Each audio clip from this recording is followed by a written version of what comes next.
Fundação Gates anudar organização não governamentais e na base e a Hong Kong, China e a Interese de Promove Saúde Pública e a Timor-Leste. Assunto ne hatou si presidente Fundação Gates Leon Chung-in, a foi a surumalo o presidente República José Ramos Horta e a quarta Lorontolo Nulo Fulang Abril, tinan rihunrua Ruanulo Resting Lima e a Palácio Presidencial Aitara Clarandile. Durante o encontro, o presidente Ramos Horta hatou a apreciação da Fundação no Projeto Nacional HAT, neve implementa ela e a Timor-Leste, inclui prevenção moras dengue, fornecimento BMOS, liusi nanotecnologia avançado, eliminação lalar umalaran no iniciativa educação médico e a parceria com a Universidade Católica.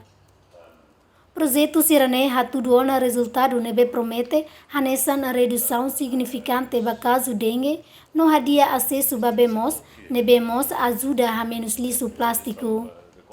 Nurianti Fátima, VIP TV.